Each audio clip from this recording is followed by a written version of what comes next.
I started getting really good at discovery when I stopped caring about making a sale. Okay, yes, our job is to generate revenue, but there was one evening. So how should I approach an outbound meeting compared to an inbound meeting? What is an SDA meeting? I think getting right to it, and just kind of acknowledging where you're calling from and getting right into the meat of it really works for probably a lot of us. Prospects don't care what you are, they care what you do and how you can help. And then what we do, it's actually what you're saying there, Charles, is who we help and how we help them. So It's not even we. You say, yeah, our teams, but it's really the meat of the sentence is focused on the impact that you're providing or the problem that you're solving.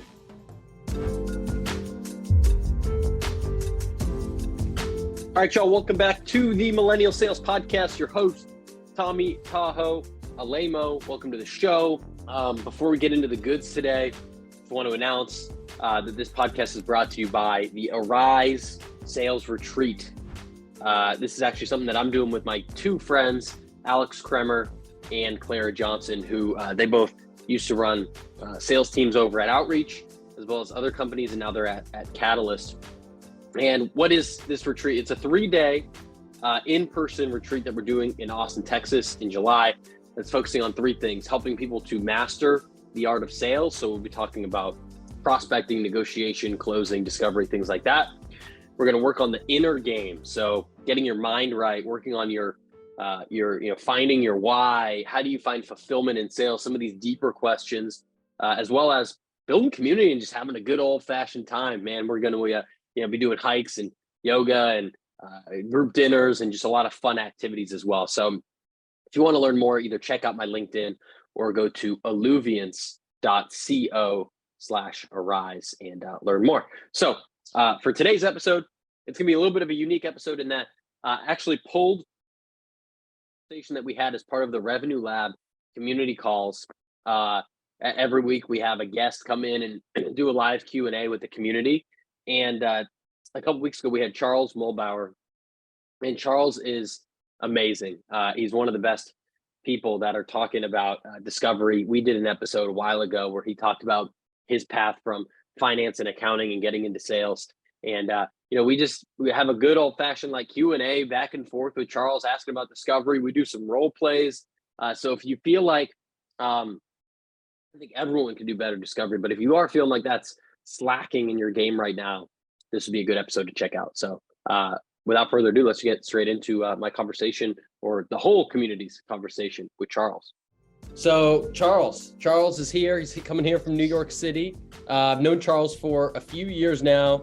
And he came on my podcast a while back, and I really love Charles's first. One of the reasons I really connected with Charles is he has a unique background getting into tech sales.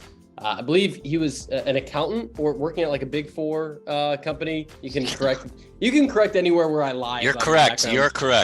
Okay. And then got into sales, loved it, and really dove headfirst into the discovery process of sales. And that's really what he's known for. He's been on 30 Minutes to President's Club. He's run, sales teams, sales enablement at multiple companies, coaches people about discovery, and just landed a new job at a company called Alpha Sense that I just saw a couple days ago that you landed there. So I think for anyone that's interested, you can ask Charles anything, but if you're interested in the come up of a sales career, especially if you have a unique background into tech sales, definitely if you have anything about discovery, I'll let Charles speak to if there's anything else that he thinks is super top of mind. But Charles, fill in the gaps where I miss, and of course, just thank you for joining us. Tom, thank you very, very much. That was very, very unexpected. No gaps to fill. As Tom mentioned, I pretty much just talk about discovery all day until people get sick of it, which is a good thing. And on the side, I coach reps outside of work. Coaching a whole team in Australia right now, just on discovery.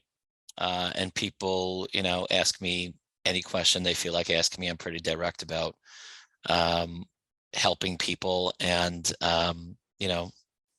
making people better. So that's pretty much what I'm doing. And as Tom mentioned, I just joined Alpha Sense to help the organization do the same thing, among other things. So it's great to be here among really awesome sales folks. So thank you. That's all I got.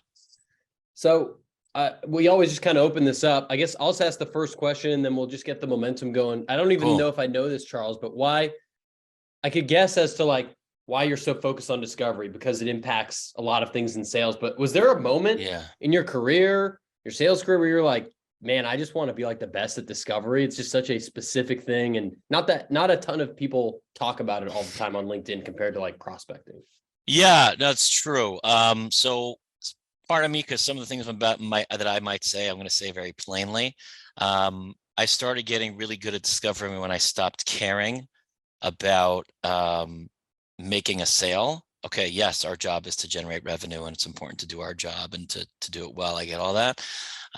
But there was one evening within my when I first started selling where I said to myself, like, I'm not selling anything. I've been at this job 6 or 7 months, my first sales gig, not selling anything. And I think the reason why I'm not selling anything is because I don't feel like I'm being myself. I'm trying to be like other people, or I'm putting the onus.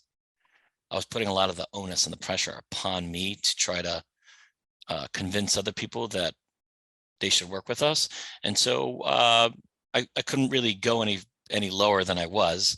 And so the next morning I just hopped on the phone and I was very, very cool, calm, and collected. And because I didn't care nearly as much about what people thought of me, of course I wasn't a mean person on the phone, but because I cared a lot less about how I came across, of course I was professional, but because I cared a lot less whether or not they worked with us, it got me to a place where I would ask the prospect any question I felt like asking, and they would answer it very, very honestly. And only then did my sales start to skyrocket. So that's what happened to me. And then I started really to focus mainly on my discovery skills. Of course, it's not just skills, it's a mindset also. And it's hard not to care. I will recommend something to everybody. There's a book called Question-Based Selling that I talk a lot about. In the preface to that book is you can look at it online actually. The preface to Question-Based Selling, it's called The Best Sales Experience I Hope You Never Have. You can look for it on Google, The Best Sales Experience I Hope You Never Have. That story is an unbelievable story by the author where his wife unfortunately was diagnosed with cancer. Thank God everything turned out to be okay. But once she was diagnosed, he just cut through the fluff on, he was still working. He still had to go to work and he was a sales professional. He just cut through the fluff and just told the prospect if they weren't a fit, he's like, listen, we can't help you. So, and he was just direct with how he communicated and how he asked questions, and he became even more successful. And thankfully the story ended well for both of them. But that's something you should definitely read. So those are some things that I thought about that allowed me to focus heavily on discovery. And as Tom mentioned, as I mentioned, that's all I talk about. And you guys are welcome to ask me any question you want. Fire away. I can start. So you mentioned you're teaching a bunch of Australians right now. Everything they say sounds like a question. So how are you working in that environment? How am I working in that environment? They're very pleasant. I'm hearing something in the background. I hear something in the background. Sorry. I think that's coming from Kate. Okay, no problem. So the folks that I'm working with in Australia, the main thing they had an issue with, actually not an issue with, but the main thing they wanted to focus on was how to do a better job asking their first problem question. So for those of you that, even if you don't follow me, I talk a lot about asking open-ended questions with the words "to what extent," right? So they wanted to talk about better ways they can raise issues with their prospects. It's also a big thing in question-based selling.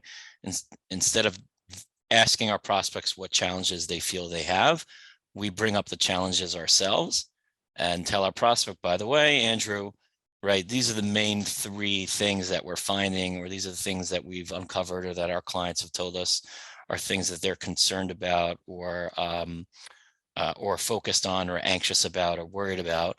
And I was curious, Andrew, to what extent you and the team have thought about these things internally, right? So something like that really begins to drive a discovery conversation. You'll see online from trainers and coaches, so ask this question, ask question. all of them are great and all of them are important. And it's none of that can happen without driving the conversation with your prospect and raising the issues for them so that they know what you're talking about, you're credible, and it lets you prime the pump. So those are some of the things I'm working with the team in Australia right now. Yeah. Cool. Thank you. Yeah. You're based in Australia, Andrew, or no? I'm in LA, but You're in LA. Okay. I haven't lived in Australia for 11 years now, but Okay. I'm sure the market is ripe for innovation. Yeah. It is ripe. And actually, I'm working with a nice Australian AE at HubSpot. And one of the things I find that, to the extent that you guys do this or don't do this already, but it's important for us to not have pressure and put pressure on ourselves to sell or to feel like we have to ask all the questions. So if I feel like I'm under pressure to do something and say, Joel, you're my prospect, I'll say, Joel, appreciate you sharing that. Would it be okay if I maybe ask 2 or 3 pretty direct questions based on what you just said, so I can have a full understanding as to what we can help you with and what we can't help you with? Let's say, well, Joel will say yes, because nobody says no to that, or very few people say no to that, I should say. And then that allows me, the AE, to feel very comfortable asking very direct questions, especially since Joel gave me permission to do so. I care a lot less. This is where the not caring comes from. I care a lot less about how it comes across because I've already given him fair warning. And I will also use a humbling disclaimer. So if I feel awkward asking Michelle a question and I feel it's gonna be weird, I say, Michelle, I appreciate you sharing that. I recognize that the question that I'm thinking about might be a little bit direct or slightly out of bounds, so I hope that's okay. But you mentioned this, and I was wondering if, right? So I do that also to make me feel comfortable. So a lot of the skills that make discovery conversation really, really solid is you not caring. How do you not care? By by sharing your insecurities with the prospect, asking for permission, telling them you might feel a little awkward asking something. And as long as you're breaking down those barriers, I care a lot less about how I come across. And that can result in me asking very direct questions to the prospect while saving time, which is, of course, the number one thing we ultimately want to do. So those are some things that I help out AEs while we're reviewing calls on the side. Awesome. Yeah, of course. Anybody else have any direct questions for me? See, what's cool about this, right, is I don't enjoy talking for a long time, but I will if nobody else will. Well, one of the cool things about this format is, right, you don't care about what question you ask me, right? You can ask me whatever question you want because you're not a threat to me in this environment, right? You're not a threat to me because you don't have an agenda, quote unquote. I don't have an agenda here. So when you don't have an agenda with the other party, then you get to ask any question you want. And how do you communicate to the other party that you do not have an agenda? By constantly communicating to them, not necessarily said in this way, but constantly communicating to your prospect. I don't care if you don't want to work with us. I really don't. But the only way you are going to make that determination, whether you do or whether you do not, is if you get a full sense around what we do, and I get the freedom to ask you any question I want to ask, because we're not a fit for everybody either. And that's okay. And you want to be efficient with your time. I want to be efficient with my time. As long as that communication is continuously coming across, then you both have no agenda. Aside from, can we help you? Are you interested? Are we a fit? Are we not a fit? Is this part of your priority? If it's not, no, it won't be the first time you said no. It won't be the last time I hear a no also. That's just how the world works. And so once you come across, that allows you to be disarming also, and then allows you to be a lot more comfortable on the calls, and the prospects feel it, they see it, and they'll be more straightforward with you, whether they want to move forward with you or not. Hey, Charles. My name is Bruce. Hey, Bruce. Templeton. I was in enterprise sales for many years, sold, I mentioned it to a few people here, sold probably a couple $100 million worth of hardware, software, and services throughout my career. and then founded a company, a software company doing OpenStack clouds. And there we were pretty desperate to get people to talk with us. I've also helped quite a few startups with their initial go-to-market strategy and just trying to get those first few meetings, see if you can push it through the POC and get some orders. And the other one is just met a lot of people over the years, and just even angel investors in my last company. I call it serendipity. We get a lot of that. I'm in Silicon Valley, where you meet somebody and lo and behold, when you needed that money, I can't tell you how many times I needed 50 grand, and I just can't believe how I found it. But a lot of times it was serendipity through people I'd met. And so what I'm getting at is that I agree with you. You can't care. There's an old saying in war is that you can't fight until you think you're already dead. I forgot what movie it was on Okinawa. The guy said, "How do you do it?" He says, I just realized I'm dead. I can fight now. But the other one is in teaching salespeople. I've often said, don't even think about selling. Think about it as discovery. You're out there trying to learn. And I can tell you, when you're in a startup mode, you're desperate. I'll buy somebody lunch if they'll just talk to me and give me some feedback. But it's all about discovery. And especially if you're in a fast growing, changing market, or if you're a new company that's trying to test the market and figure out where you stand, that feedback is almost more. I don't know if you've read Steve Blank's book from years ago of 4 Steps to Epiphany, but he talks about that in your product development early on, don't sit there in an ivory tower making your product for the world. Get out there and talk to people and then build what they want. 100%. So, Yes. You were saying, what's that? You were saying I cut you off accidentally. So my internet's down, so I'm tethering off my phone. So this might be garbled, but I'm hanging in there.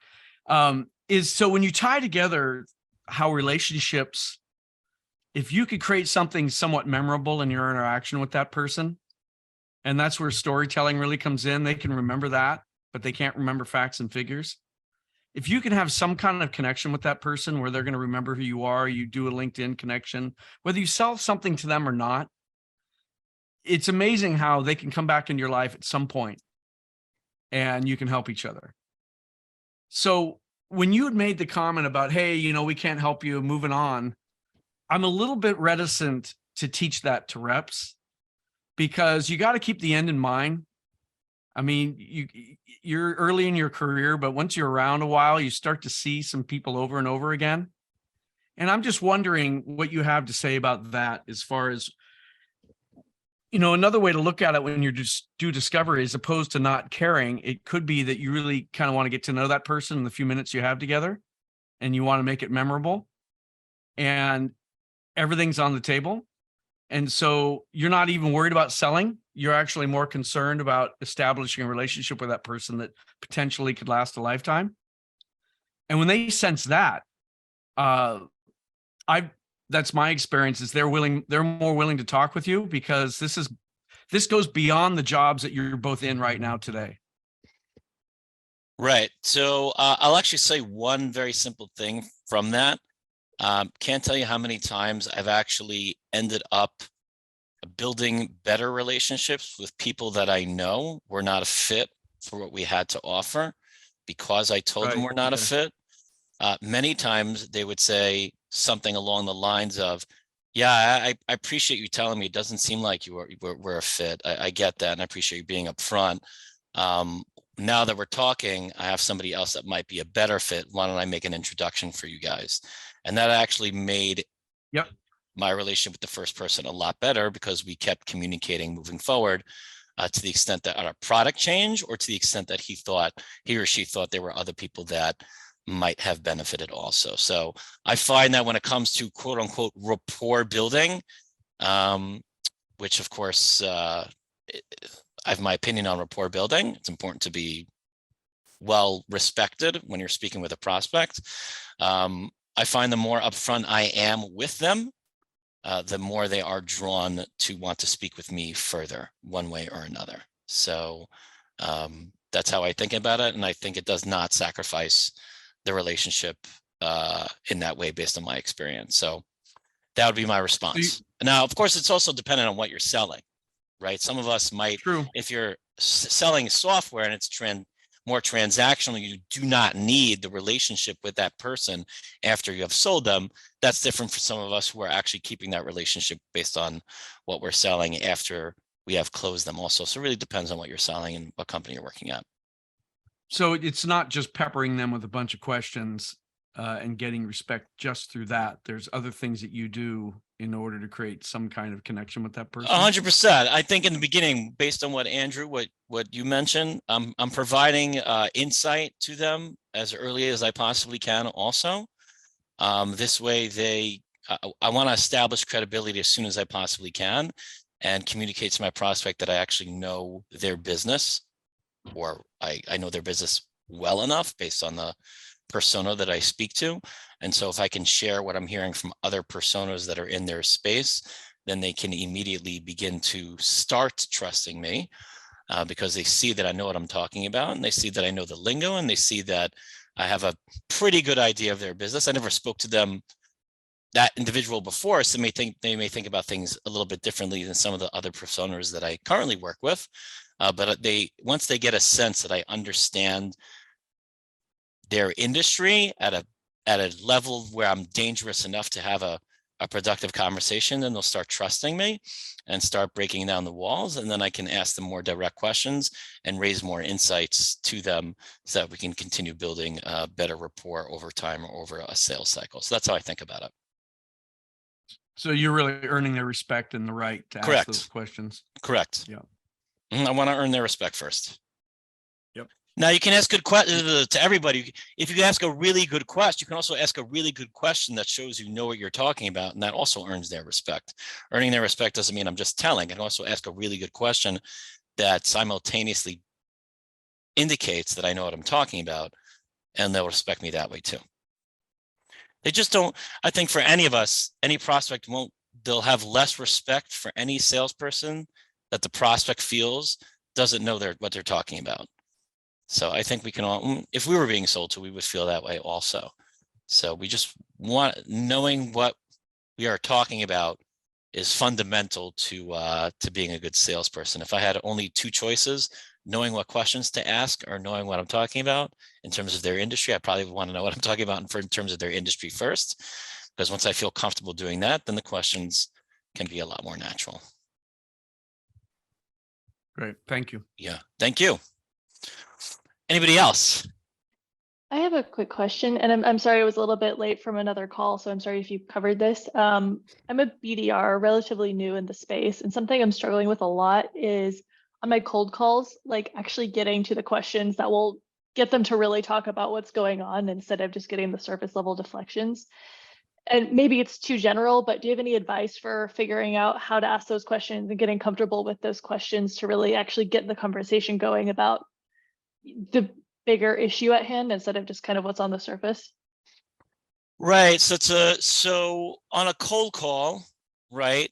A couple things. So, and Tom, since this is definitely, I would assume, more an area of specialty for you than it is necessarily for me. I could be wrong. Correct me if that's the case.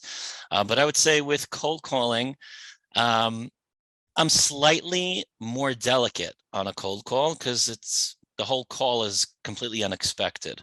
And so I'm actually purposefully not looking to ask anything that is too direct. It's kind of like if I was having a scheduled call with you, Sydney, you, the prospect, are in the mindset to have a conversation with me for 30 minutes. So you're a lot more calm, we're having a conversation. But if I called you out of the blue, you're not expecting that conversation. And so you wouldn't react as well to a very heavy question that I might ask, that I might normally ask on a scheduled call. You would react better on a scheduled call than you would on a cold call if I asked that same question, those two types of calls.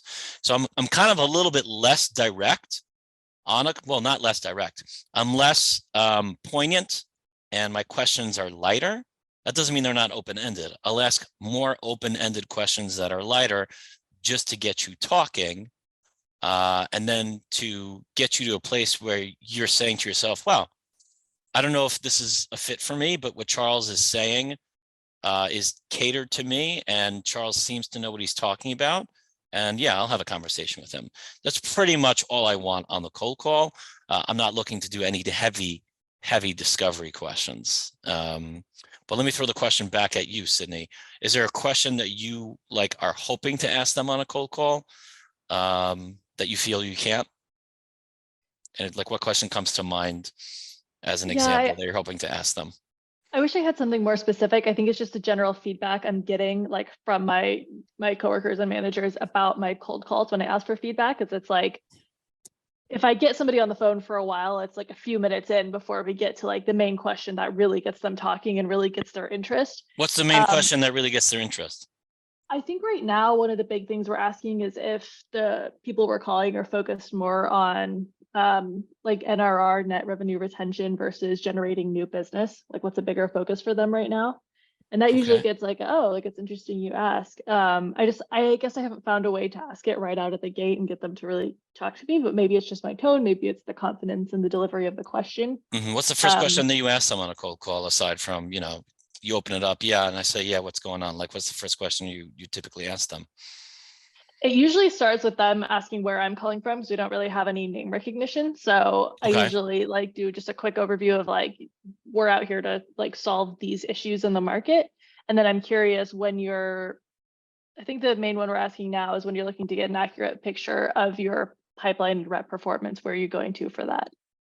Okay.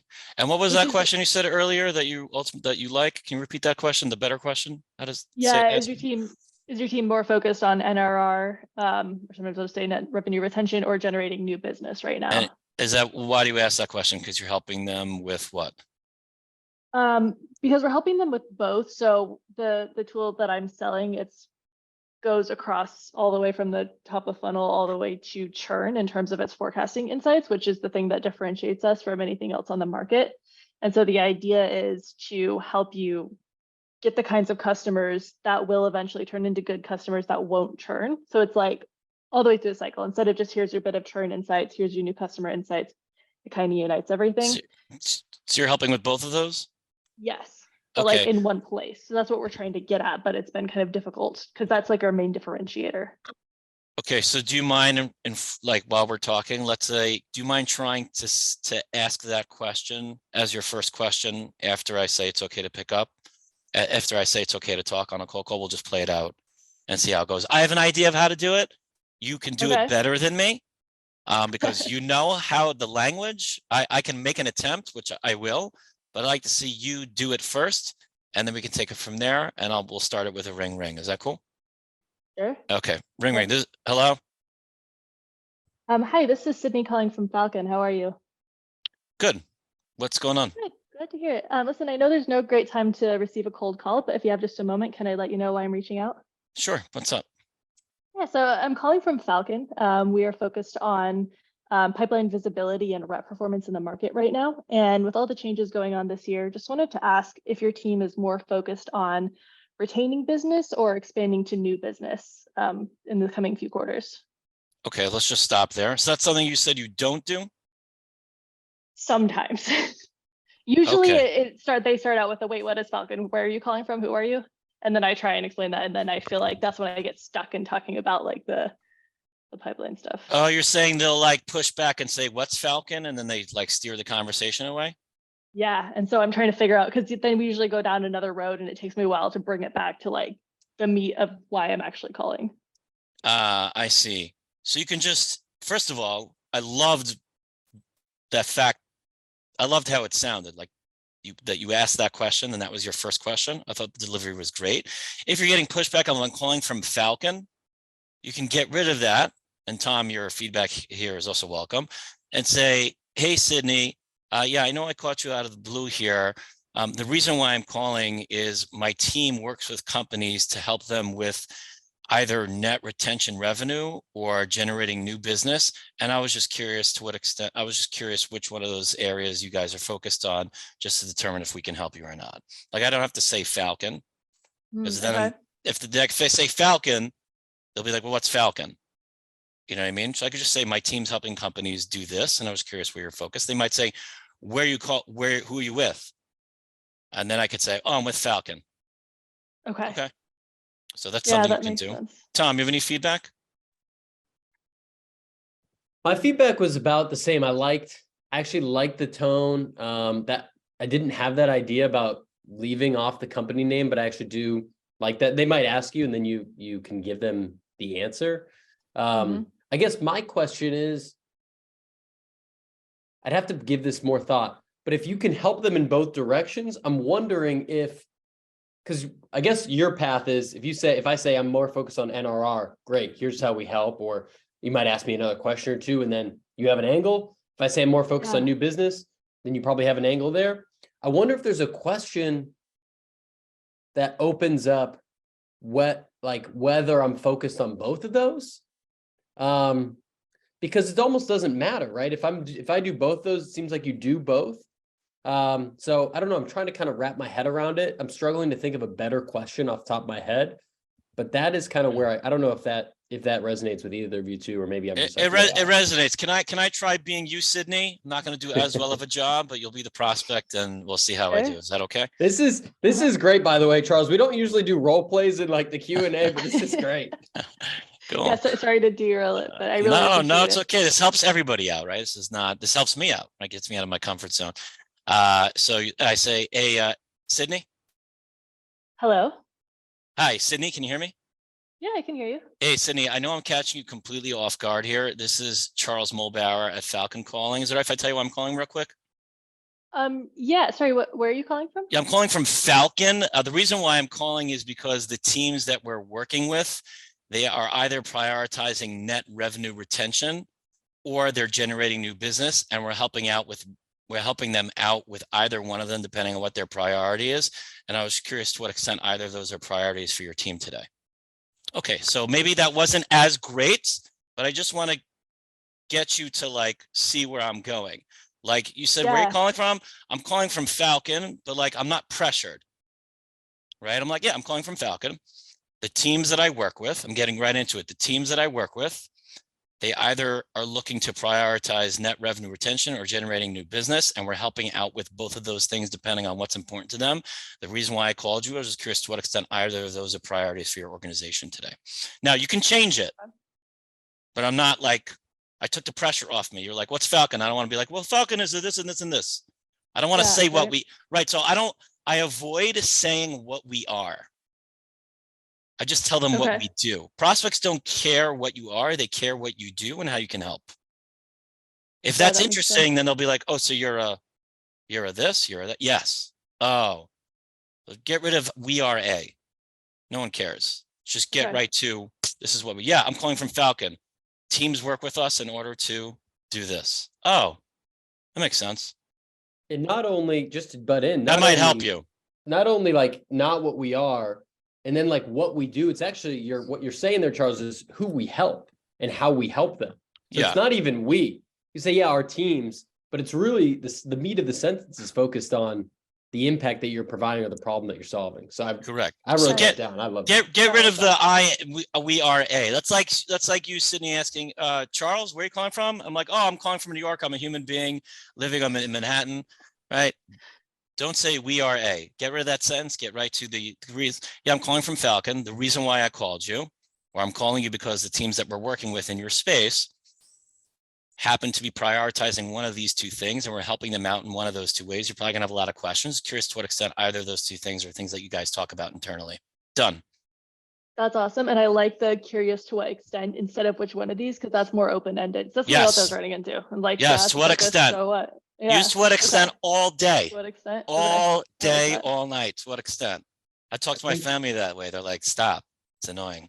I think getting right to it, like, and just kind of acknowledging where you're calling from and getting right into the meat of it really works for probably a lot of us who aren't at like massive powerhouse brand name companies. You know, if you work at like a Gong or a Salesforce, you obviously can say I work at like Gong, Salesforce, et cetera. But for some of the smaller like fish out there in the pond, I can see 100% the value of just stating where you're from and what. Yeah, exactly. And Joel and Sydney, I don't know if you guys feel this way.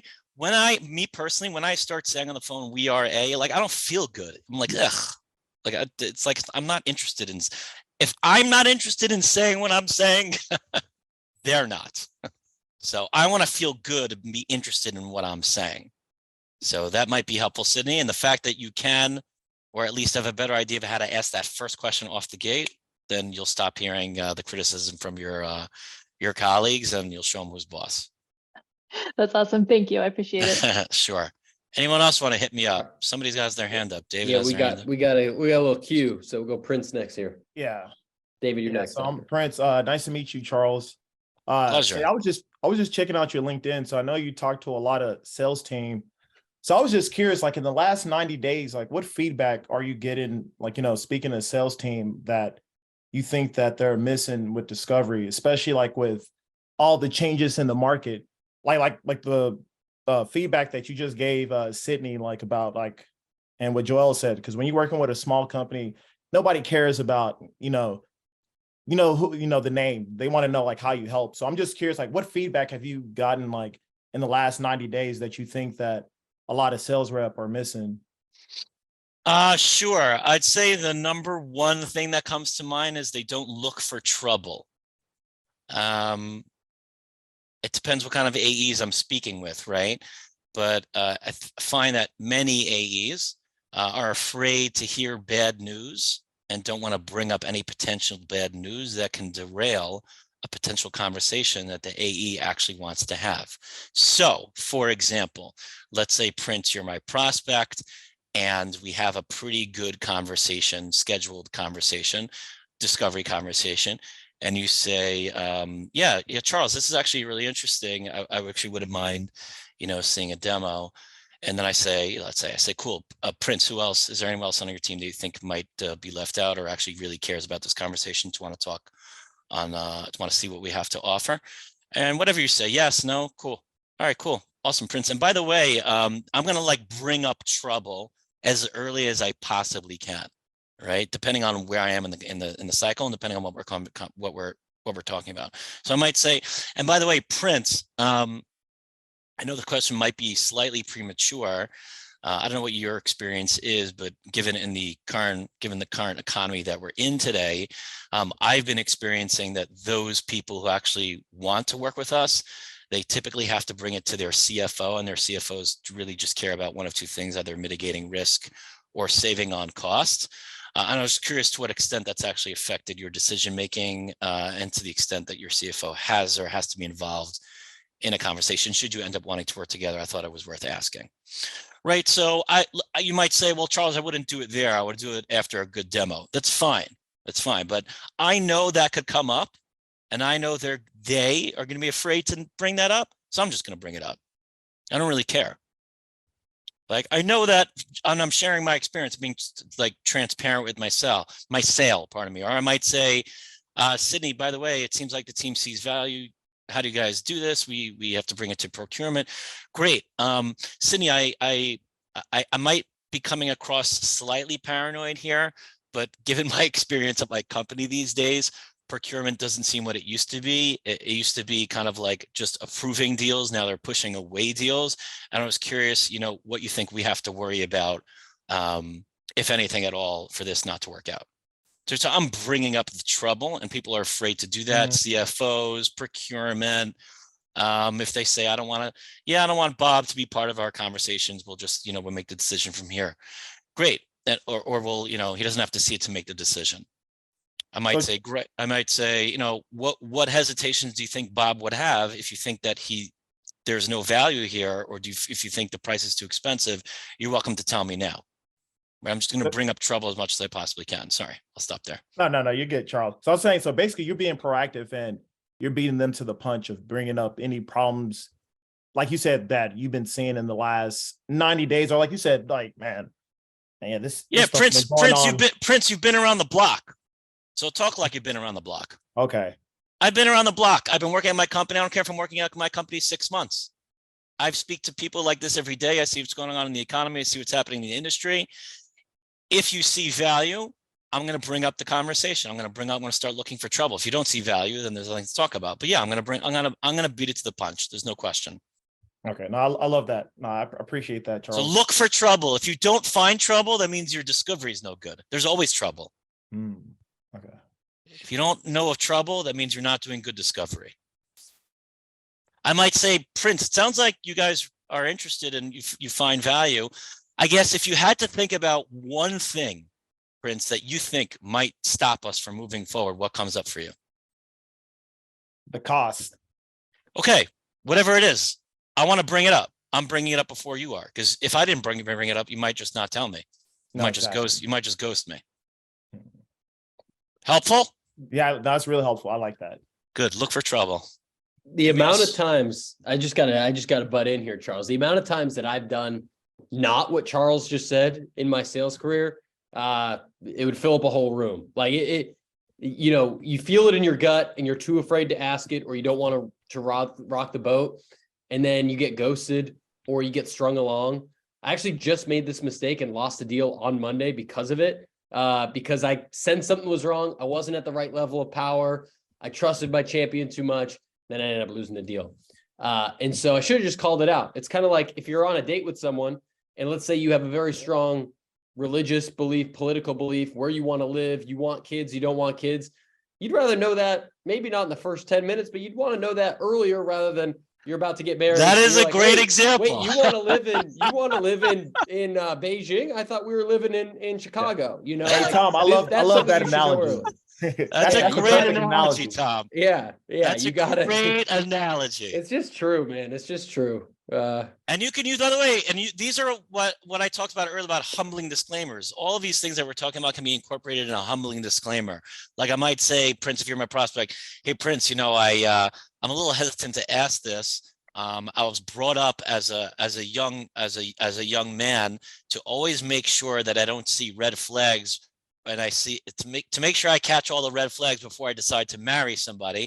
So should we decide to actually marry one another and actually work together, I was curious what red flags you think might come up that might prevent us from working forward. It's okay if you have some. Right. So that's a great, I just made up that humbling disclaimer.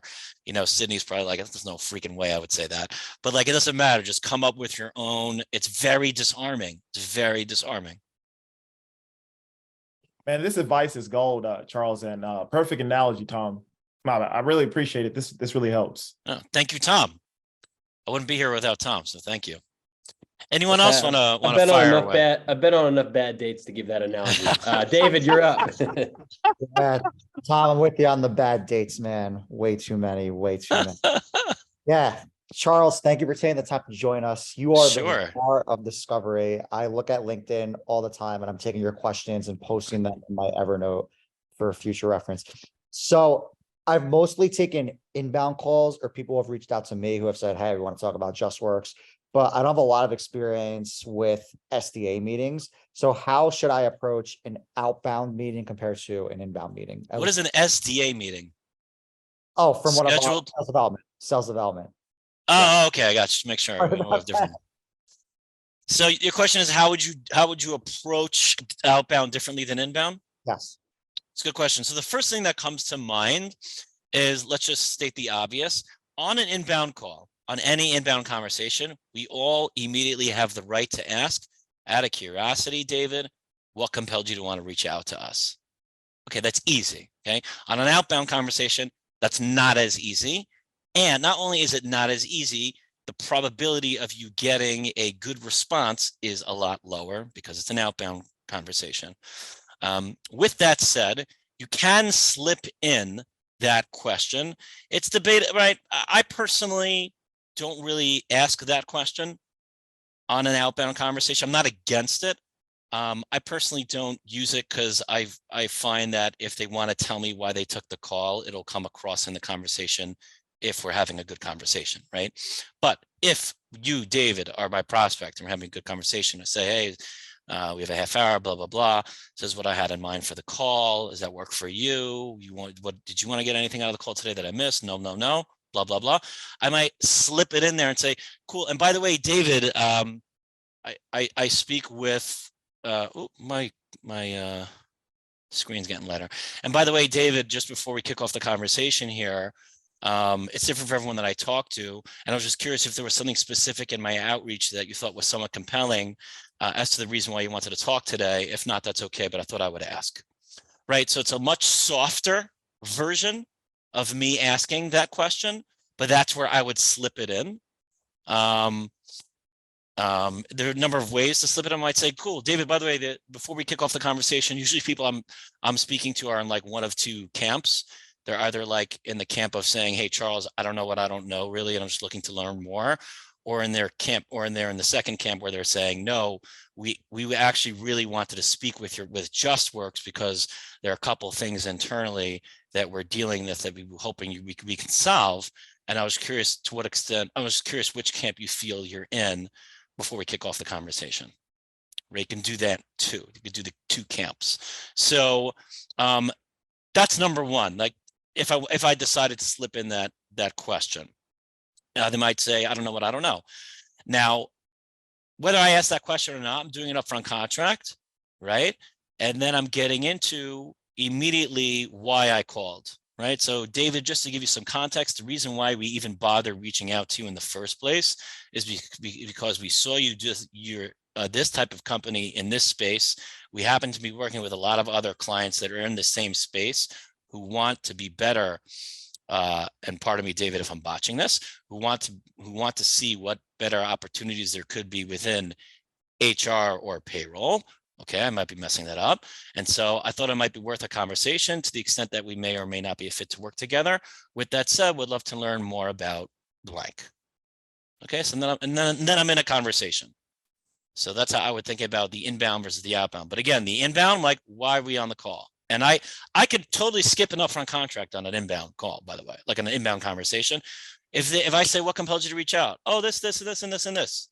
And then I'd be like, cool, can I ask you a couple of really direct questions about that before we determine where they want to go from there? Yeah, all right, I could totally skip the upfront contract if should I decide that's the case. So that's how I think about those two. Does that answer your question or not really? Yeah, no, it does. What was the first reason? No, the second thing was, okay, are you reaching out because you're just interested in learning more? Oh, people that I speak to usually fall in like one of two camps. Yeah, what was the first one before that? Let's say I'm you, I'm David, and I say that, sorry, let's say I'm the AE, and I say, and so David, they fall in one of two camps. Camp number one is they say, you know what, Charles, we don't know, we don't know. What you guys do seems interesting. We don't really know if we need you. We don't really know if we're a fit, but we wanted to have this time have this conversation nonetheless. And then David, I speak with people in the second camp where they're like, no, we have a fairly good idea of JustWorks and we're looking to solve something specific, which is what we wanted to talk to you about. Just curious which camp you're in before we start the conversation. You can do it that way also. Yes, I'm just writing down some notes. No problem. Yeah, but the two camp formula is just a great thing to gauge priority. So let's say I'm Joel, right? And I'm having a good conversation with my prospect, but they're like, yeah, we have these problems and we want to fix them, right? I might be like, cool, Joel, I appreciate you sharing these issues with me. Usually when I speak to people who have similar challenges, they fall into one of two camps. They say, you know what, Charles, these are issues that we need to solve that are part of our organizational priorities, and we should have solved for them 6 months ago. That's camp number one. Or camp number two is, listen, these are problems, Charles, but to be honest, if we don't fix them in the next 12 months, we'll be just fine. Curious how you think about it, right? So you can gauge priority also mid-conversation so that you don't waste time either. Got it. Thank you. Wait, what was the thing before the two camps? There was another suggestion that you it was, yeah, David, before we kick off the conversation here, it's different for everybody that I talked to. I was curious what was compelling about you wanting to speak with us today, if anything at all, based on our outreach. Thought I would ask. It's a lot of like, if I feel very awkward asking a very direct question, why did you take the call today? Right? I'm going to cushion it a lot so that, and you notice in the beginning of the question, I say, it's different for everyone that I talk to, which is the reason for my question. Prospects love reasons for questions. So if you're going to provide a reason for your question, it's best to provide the reason either before the question or immediately after the question, as long as it's before the prospect actually answers it. Yes, I could just say, before I start the conversation, I know it's different for every team that I speak with. What was the compelling reason for taking the call? If any at all. And Awesome. I cushion it at the end, if any at all. Love that. Thank you, Charles. Of course. Anyone else? It's now or never. See, What do they say? What do they say? What do they say at weddings? Yeah. What do they Got my say? hand up here, Charles. Oh, Hey, sorry. Yeah. Charles, I started out talking about my background and whatnot. You might ask, what the hell are you doing here, right? But I'm first employee for a company that's been in business a while, but it's really kicking it off in the United States. So I'm the first employee in the United States, and I need to build something up. So I'm back to prospecting and doing all kinds of stuff. And I decided just to take a refresh and get up to speed on what the younger set is doing. So I really appreciate this. This is gold for sure. Awesome. Question I have though about one thing I'm a firm believer in is that you don't always get to talk to the decision maker. I mean, I've always taught people get to that decision. You don't always get to them. Correct. I've won $1 million deals where I get a signature for somebody I've never met. Right.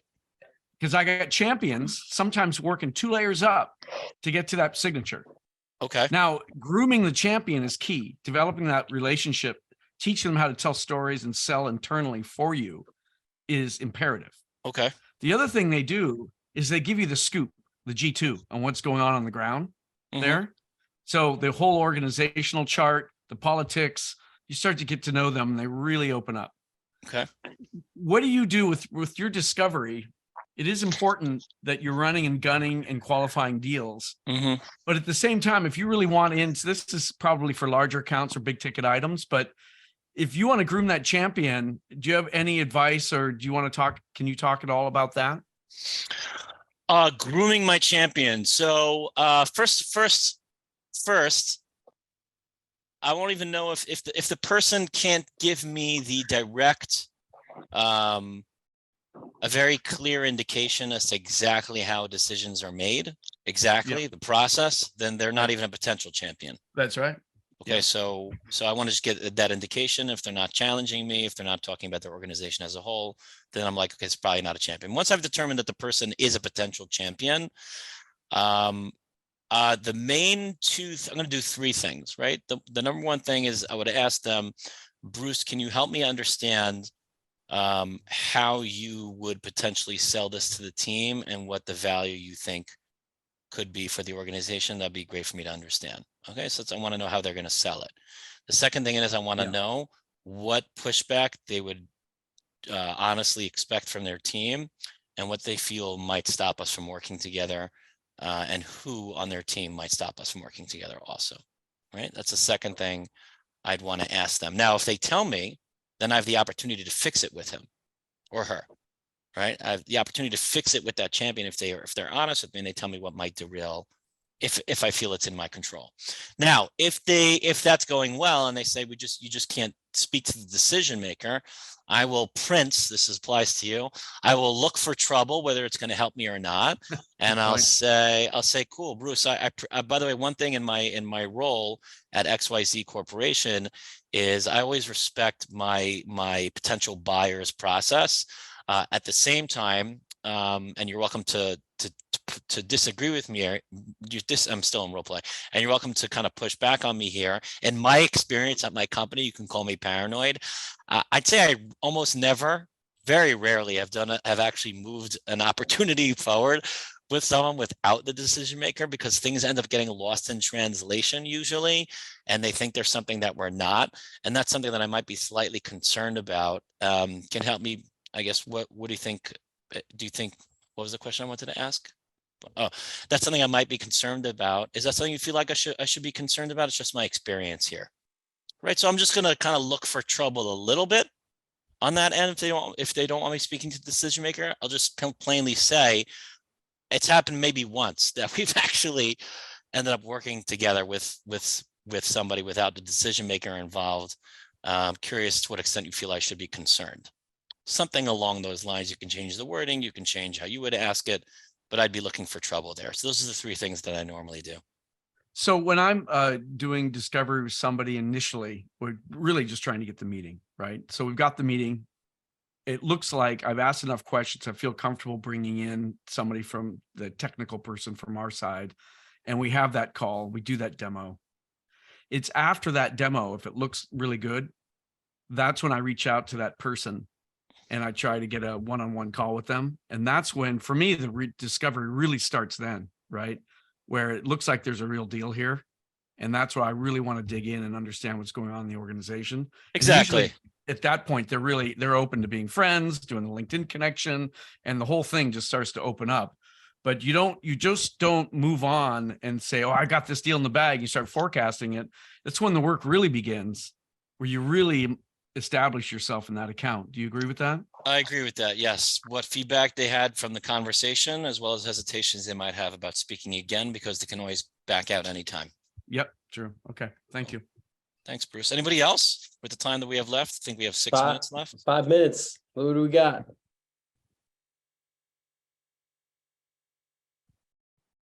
I mean, I could ask a quick question. Charles, I'm actually I'm a BDR, so discovery is kind of what I leave to my AEs more than anything. Although, like, I just got off a call and, you know, prodding and asking him questions when he wasn't interested at first to uncover, you know, if there was a deeper problem, was certainly a focus. So I guess, you know, maybe kind of falling on a little bit onto Sydney's kind of question was like, how much would you put into like thinking about discovery at that first, you know, in that intro call or in that cold call that I'm making? Like we're talking about a cold call, not an intro call, right? Sorry, yeah, a cold call, flat. Should be very clear. Okay. Yes, thank you. What's more important what's less important, Ian, on the cold call is my questions. What's more important is me succinctly, it's a hard word, me succinctly telling the prospect why I called and the value that, or not the value, and the problems that our clients have asked us to solve for, and to what extent is that an interesting conversation. That's all I want to know. I just want them, based on what Sydney was doing in the beginning, when I'm looking on a cold call in the beginning is I'm looking to bite that, for them to bite on something interesting as early as possible. Okay. And the way most people have a higher probability on biting on a problem that you've shared with them, that they've thought about, that they feel is actually relevant enough to potentially have a discussion about. And if they bite on a problem, I'm in the door and now we can talk. And I could say, Ian, do you think it might be, I know I caught you on a cold call. Do you think this might be worth, do you think this is a topic of discussion that might be worth having on a scheduled call instead of a call out of the blue? You think that would be a bad idea? Right? That's all I'm looking for. I'm not looking for a heavy discovery on cold calls. Absolutely not. I'm just not. Sure. I might say, right? Let's say I go within like a first killer question like Sydney, and you say, yeah, that's actually something that we're thinking about a lot. I might say, oh, can I ask what you guys are doing right now to fix that? I know I caught you out of the blue, and you know, whatever comes to mind is helpful, right? If they say, oh, we're doing this or that, you know, I don't know where the conversation is going to go, right? Because I can't control what they're going to say. But I can always ask, you're probably, Ian, I know I caught you off guard, and naturally you're probably gonna have a lot of questions for what we do, and you're probably pretty skeptical because you never heard of my company before. Do you think this is a topic of a conversation that might be worth discussing to see whether or not we can help you on another call? And if we can't, no big deal. Right? I'm coming across as disarming the entire time, but I want you to bite on a problem as much as I can. Yeah, if a prospect says to me, yeah, we're thinking about that, I'm in the conversation. I could ask whatever I want. Oh, what? Can you tell me a little bit more about that? I'm in the conversation. It's the opening the door that's the hardest part. But once I'm in the room, say, can you tell me a little bit more about that? What tools do you guys use? Oh, I got it. And then I turn it around. You're probably gonna have a lot of questions for me because I caught you out of the blue. You think it might be worth having a conversation around it on another call? They might be like, yeah, but let me ask you a couple questions. Be like, sure. That's helpful. You know? So it's the distinction between just like trying to understand if that's a problem and how they're looking at it now versus going into that deeper discovery. Yes. Save the deep discovery for the scheduled call. That's what it's there for. Yeah. I was on a call just now where they pretty much were not interested, but they were still giving me time. And then I felt like compelled to dig deeper because I knew I wasn't going to get a meeting from them without, I mean, almost completely unlikely, but I still had a chance because they were still on the call. And that's where maybe I thought doing a little bit more digging. That's pretty much what Bruce just said. Bruce, I'm going to ruin the quote, but like you knew you were dead, So now I can ask any question I want. Right. Yeah. Right. So that's the beauty about that. So that's kind of, now we're gonna go full circle. Act like act like you lost already. I know people like you'll hear people, oh no, assume you won the sale. I think what that really means is just chill, whether you win or lose. Like, okay, whatever happened, like, and then I can ask any question I want. So that's how I think about it. Very nice meeting everybody on this short hour, which flew by. So you're all welcome to hit me up on LinkedIn. And if you want to see the type of coaching videos I've done, sessions I've done, discoverycoach.io, or just hit me up on LinkedIn and leave me a funny voice note. Charles, you are the man. Thank you for doing this. I took a lot of notes myself that I'm going to use in my sales calls the rest of this week. So thank you. Thanks everyone for joining. Definitely hit Charles up and follow him on LinkedIn. Bye, everybody. Thank you, Tom. All right. See you guys. Thanks very much.